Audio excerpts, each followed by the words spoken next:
I sit in my small room, and I write with trembling hand, because the memory of Mykolo Romerio, Universitetas Vilnius haunts me like a cold wind through the cracked windows of an old house. I am a young girl from a former Soviet land.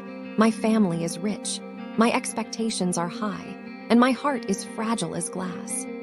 I believed that the name of this university would open a golden door, that the fee of €100 would be a small token for the future that I imagined. Yet the fee became a trap, a golden cage that closed around my hopes. First, I paid the fee and I waited. I am a student who once earned 90% in my studies, a topper who deserved recognition. The university promised to process my application, to guide me through the maze of paperwork. Instead, they took my money and they said nothing. They did not send an email, they did not call, they did not even acknowledge my payment. This silence is not merely rude. It is a breach of trust. When an institution takes money, it creates a moral contract. The breach leaves me feeling cheated, powerless, and forced to question my value. It is as if a merchant sells a carriage and then hides the keys.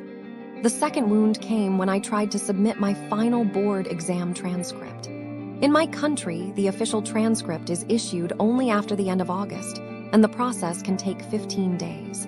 I uploaded every other document on time. I sent the online report of my results, and I explained my situation in gentle, polite messages.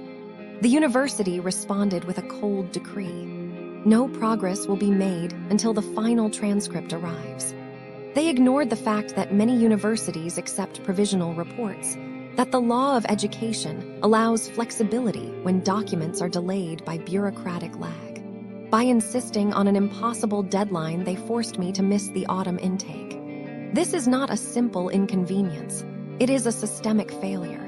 It destroys a student's timeline, ruins visa applications, and throws away years of preparation. The emotional impact is a deep sense of abandonment, as if the world has turned its back while I stand alone in the snow. When the final transcript finally arrived in mid-September, I sent it with hopeful anticipation. The reply I received was a blunt statement that I was late and that I must apply next year. This answer was delivered without empathy, without any explanation, without any attempt to salvage my situation.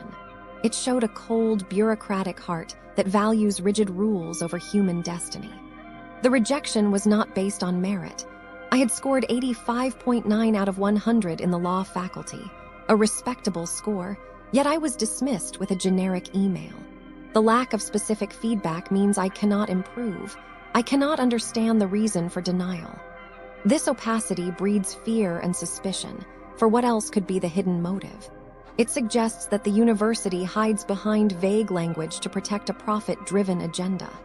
Multiple voices echo my pain. Other students describe the same pattern: €100 fee, a promise of admission, and then silence. Some reported that the interviewers never turned on their cameras, that they spoke in muffled tones and pretended to be busy. The interview became a farce, a performance with no audience, and the lack of visual contact strips away any sense of personal connection. The interviewers whispered about competition, they tried to intimidate, they made me feel inferior. When the final decision arrived, it arrived without reason, a one-word rejection that left me bewildered. This is a classic example of a scam. The payment is taken, the hope is given, and the result is a denial that cannot be contested. There are also accusations of racial bias. Students from Asian and Arab backgrounds claimed that staff treated them with contempt, that the rector favored certain nationalities, that the atmosphere was hostile. When a university discriminates, it destroys the principle of equal opportunity. It creates an environment of fear, where a student cannot focus on learning but must instead guard against prejudice. The moral failing is profound. It tells the world that the institution does not value diversity, that it sells education only to those it deems acceptable. The administrative chaos extends to the everyday life of the campus. Schedules change without notice, professors appear unprepared, lectures feel disorganized. The international office responds slowly, if at all, leaving foreign students without guidance. Facilities are outdated, classrooms are overcrowded, equipment is missing, When a student enters a lecture hall that smells of stale air and sees cracked chairs, the mind cannot concentrate on abstract theories. The learning environment becomes a source of stress rather than enlightenment. This low standard of education reduces the value of the degree, making the future graduate feel ashamed to present the diploma. Every complaint is a thread that weaves a tapestry of misery. The fee without service creates financial loss. The rigid transcript requirement causes missed deadlines. The generic rejection erodes confidence. The discriminatory attitude.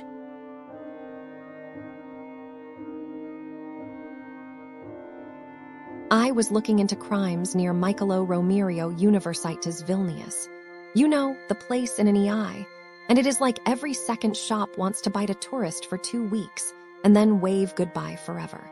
Businesses near Mykolo Romerio Universitetas Vilnius are like candy stores with secret spikes. They smile. They hand you the box. And later you notice the chocolate was actually cardboard priced like gold. One girl from Korea, she walked into a souvenir kiosk right across from the campus gates, bought a tiny wooden angel that was supposed to be hand-carved in Lithuania. The clerk wrapped it so nicely, tapped the card machine, said special student discount for you.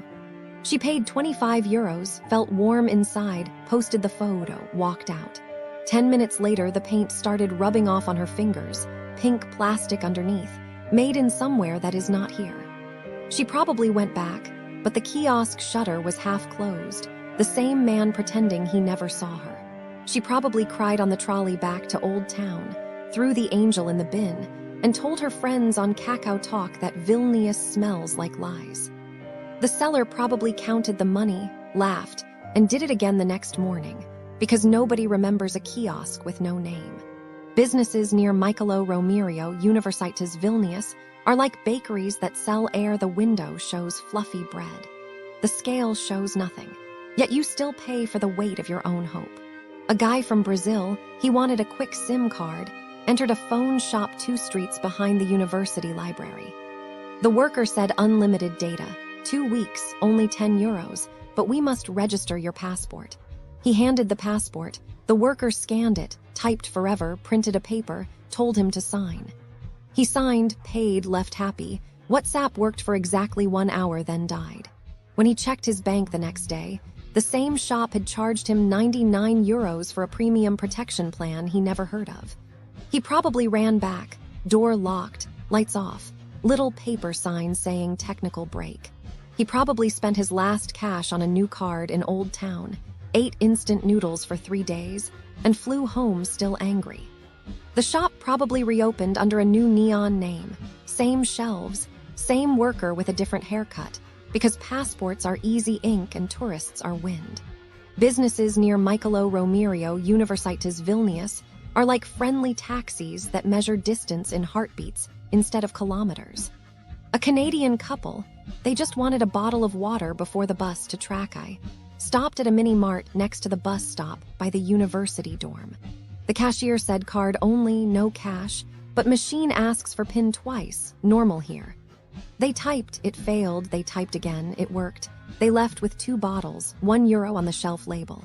Hours later, their bank messaged 2 withdrawals, 120 euros each, same time, same terminal. They probably stood on the castle bridge staring at swans, feeling stupid, calling the bank, listening to hold music that sounds like drowning.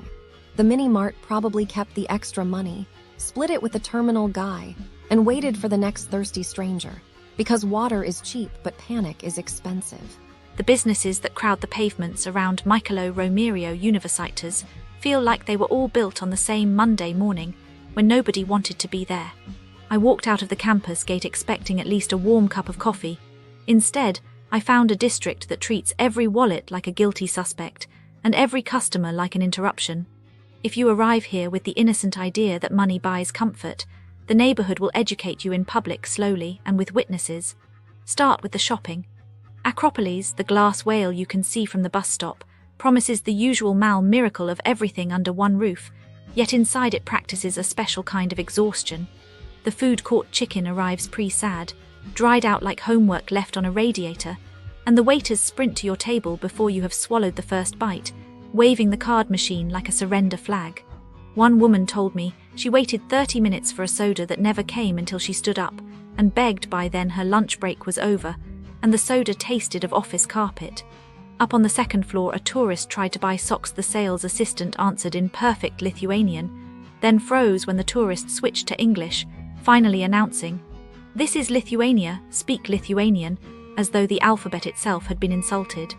The store kept the tourist's polite smile as a souvenir and gave nothing back. In the supermarket downstairs, a grandmother's purse nearly rolled away with a stranger's hand still attached. Security shrugged, said the cameras were resting, and returned to their tea. The mal smells of wet coats and broken promises. Even the children's play area has been replaced by a bench where teenagers vape and compare ankle monitors. I left carrying a grill I did not want, corroded inside the box, price tag still wet. And when I tried to complain, the customer service desk explained that refunds live on another floor in another decade, and anyway the manager was on siesta. They said it with a straight face, as if siesta were a Lithuanian word. Cross the street toward the neon promise of nightlife and you will meet Tamster Club, a live music cellar that has confused darkness with atmosphere and overbooking with popularity. The online posters swear the cocktails are legendary. The bartenders act as though every bottle is their private property. One visitor paid for a table weeks ahead, arrived early, and was still told to stand at the back because more people might come. Those imaginary people never showed, but the real audience spent the evening reading one another's shoulders instead of the stage. When the burlesque dancer finally appeared, she looked, according to a guest sitting near me, like a student who had remembered her homework 5 minutes before class. Glitter yes, rhythm no, and the whole tease finished before the audience had located the beat. The jazz band repeated the same phrase so faithfully that even the saxophone seemed embarrassed. A staff member named Justinas, at least that is what his badge claimed, stormed through the crowd with the dead eyes of a man counting violations, barking at anyone who tried to shift a chair. By midnight the bar ran out of clean glasses. They served gin in a coffee mug and still charged festival prices. A woman left soaked because a waiter dropped an entire tray on her coat, and then forgot to apologize. She stood very still, dripping, while the band played on, as though she had become part of the percussion. If you still believe the night can be rescued, Nomad's cocktail bar waits around the corner, glowing like a lighthouse that hates ships. The menu reads like poetry. The reality tastes like cough syrup mixed with regret. One bartender, famous among regulars for her scowl, shouts at customers who dare to order anything not printed in the middle pages. She even shouts in front of foreign guests, as if volume were the only language everyone understands. A single shot of tequila can cost €12 because, well, nobody tells you the options and surprise is part of the entertainment. A man asked for something bright and citrusy. The bartender rolled